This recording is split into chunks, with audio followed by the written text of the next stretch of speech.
Focusing on the Chinese yuan, we saw it hit a 5-year peak in today's session, and of course appreciating around 0.5%. And you'd think 0.5% appreciation wouldn't be a 5-year peak, but you know, it is a big focus right now, Mark, and everyone is talking about it. The US has been up in arms for some time now.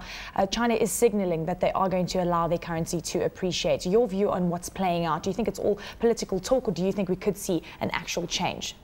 Well, we get these statements from China sort of every so often, and so the 2-year peg is off. There's also an element of self-interest here too, because of inflationary pressures in China, wage pressures we're seeing coming through, asset price inflation, general consumer price inflation.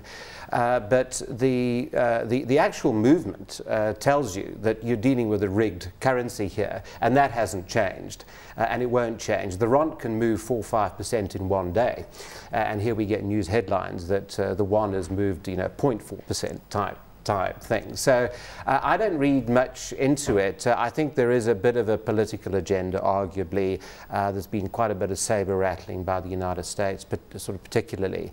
Would a significantly stronger yuan, arguably it would have to strengthen by 30-40%. Would that change trade balances in the short term? Arguably not. Why not, Mark? You must remember that although China is a big manufacturing country these days, the actual proportion of value add is relatively small. And so we mustn't get carried away by the fact that China is this huge exporter, sort of juggernaut per se. We also live in a very joined world, if you will, very sort of connected. So, you can't be an island. And China, whether it likes it or not, is still extremely dependent on what happens in the major Western economies. So, Mark, essentially, if they do allow their currency to strengthen, it'll be for internal reasons as opposed to what we'll be seeing, the benefits that it will have on trade. Yeah, and, one would expect as a country gets richer and its terms of trade improve, that its currency should appreciate. And the inflationary pressures yes, as well. But then China isn't a normal country. Perhaps looking at matters closer to home, we had some results out yesterday, of course Telkom and Blue Financial Services as well. Their results weren't surprising. They had really pointed to the significant loss that we did see. We also saw the CEO, Dave van Niekerk, announcing that he is going to be stepping down in favour of the new majority shareholders. What do you make of Blue Financial Services? Is this a company that can still get back onto its feet and return to the glory it had a year or two ago? Yeah, I was going through the balance sheet and income statement numbers before I came on the show, and it doesn't make for great reading, but that's pretty much ancient history now. We have to look forward. If you strip out the goodwill and those aspects of the balance sheet, you've got negative equity of about 500 million. So it does need a desperate recapitalization. There are caveats associated with the reviewed results.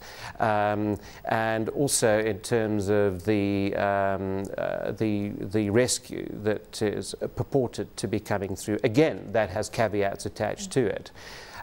So this isn't a slam dunk, I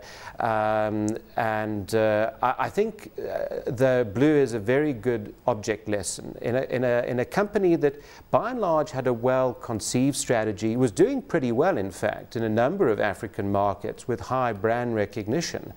I think the Credit U acquisition was a step too far, not enough proper number work done there, and South Africa is a rather different market to what they've been accustomed to. So the helter-skelter growth has come back to haunt them. Nonetheless, I think there is something to salvage there. Given a fair wind and given the right sort of capitalization and more particularly the right systems in place and the right people, I think Blue could live to fight another day.